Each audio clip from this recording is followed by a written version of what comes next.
राकेश जी, क्या लगता है 2024 में उलटफेर हो सकता है इस मौजूदा सरकार में? नहीं, मेरे को तो कोई उम्मीद नहीं लगती 2024 में। अभी तो मोदी जी के आने के चांस हैं, क्योंकि विपक्ष भी बहुत कमज़ोर है और राहुल जी से जो उम्मीद की जा रही है अभी वो उम्मीद कम है लोगों को।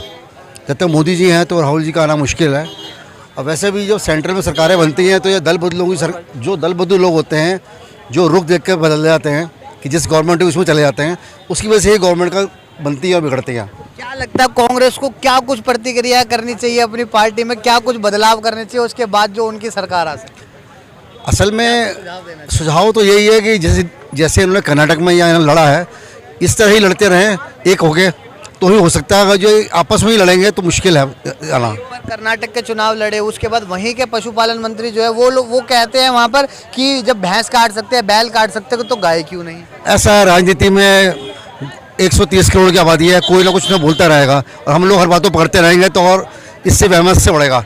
जो कुछ नेता पॉलिटिकल नेता लोग हैं वो यही चाहते हैं कि लोग हिंदू मुस्लिम करते रहें और झगड़े होते रहें। इसी पे लोग बहुत से राजनीति करते हैं, जो एक गलत है, देश के लिए, लोकतंत्र के लिए ठीक नहीं है। राहुल गांधी के बारे में बताया, राहुल गांधी के बारे में बताया, नरेंद्र मोदी के बारे में बताया, केजरीवाल के लिए क्या कुछ बोलते हो? केजरीवाल जी अभी इस लायक नहीं है, इतने कैपेबल नहीं है कि जो देश का चला सकें। अभी अच्छे से दिल्ली नहीं चला पा रहे अभी तो।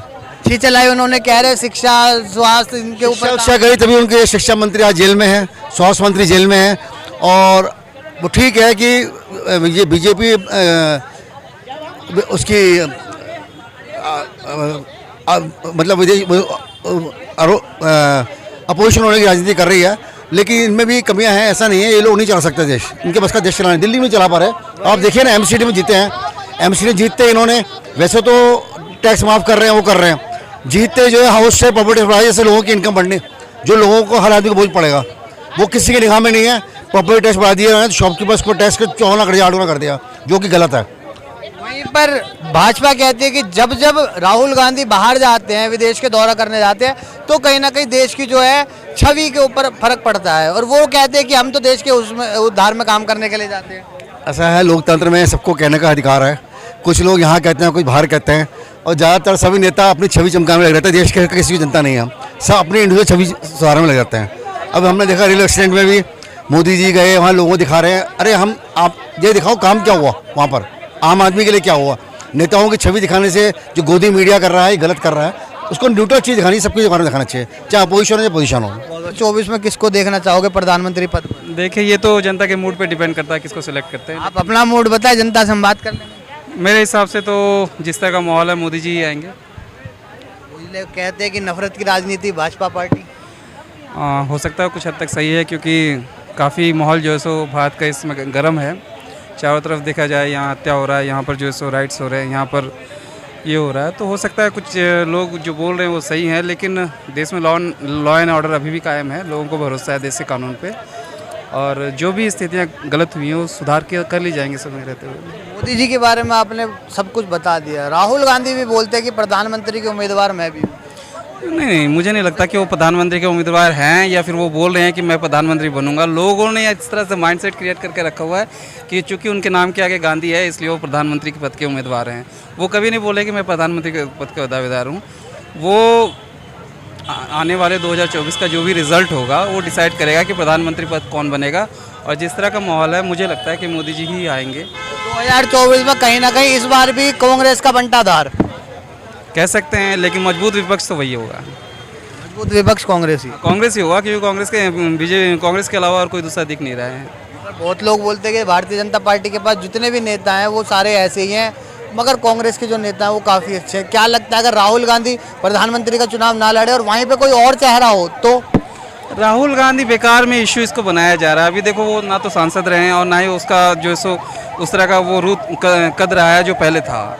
अभी झूठ मूठ के इसको उछाल किया जाए। राहुल गांधी कहीं नहीं है मार्केट में। चुनाव जो है सो बीजेपी वर्सेस कांग्रेस ही होगी, और उम्मीद है कि मोदी जी केजरीवाल जी भी उतरेंगे। वो उतरेंगे, लेकिन उतना बड़ा कद नहीं है कि वो प्रधानमंत्री के दावेदार हों। नेशनल पार्टी का दर्जा दिया गया नहीं, पार्टी का दर्जा दिया गया है, लेकिन फिर भी अब पंजाब और दिल्ली को छोड़ कर आगे तक नहीं जा पाएंगे। तो देवेंद्र भाई, आपको क्या लगता है 2024 में उलटफेर होगा? बिल्कुल नहीं होगा सर, 2024 छोड़ो, 29 तक नहीं होगा। मोदी जी आएंगे। सामने खड़े हुए थे, वो कह रहे थे। सामने खड़े होने से क्या होता है साहब, बीजेपी इस समय जितनी देश में मजबूत है 2029 तक तो कोई मुकाबला ही नहीं है उनका। ठीक है, राहुल गांधी की बात है तो राहुल गांधी में अभी तक पार्टी का जो इनका जो खुद का ही उनका डिसीजन का पता नहीं रहता। आप राजस्थान में देख लो उनकी क्या हाल हो रखी है, एमपी में जहाँ जहाँ सरकारें बनती है वहाँ आपस में ही फुटवेयर लड़ते रहते हैं। तो 2029 तक की छोड़ो, आप आगे 33 की देखो, 29 तक तो मोदी जी आ ही रहे हैं। वहीं पर जो कर्नाटक के चुनाव जीते और उसके बाद पशुपालन मंत्री हैं, उनका बयान आता है, उनका यही साफ तौर पर कहना था कि अगर भैंस काट सकते हैं, बैल काट सकते हैं तो गाय क्यों नहीं। सर देखिए, वो बिल्कुल बयान है वो बिल्कुल गलत है। भैंस का मुद्दा अलग है और गाय का मुद्दा अलग है। अब ऐसे तो मंदिर भी बंद कर दीजिए, आस्था का सवाल है। आप ये कह सकते हैं मूर्ति पूजा बंद होनी चाहिए, लेकिन वो भी तो पूजा करते हैं ना। अब हर जगह तो मूर्ति पूजा नहीं हो सकती ना, वो उनका अलग तर्क है। बाकी तो हिंदू की आस्था है, गाय के लिए तो जो बनी हुई है उसके लिए तो मतलब कांग्रेस की भी जमानत जब्त है। बिल्कुल है सर। वहीं पर केजरीवाल भी उतर सकते हैं पारी में। केजरीवाल जी तो सर अभी तक दो ही राज्य में आई हुई है, एक तो इधर दिल्ली में केंद्र में और पंजाब में। बाकी अभी तक केजरीवाल जी को अन्य राज्यों में तो कोई जानते भी नहीं है।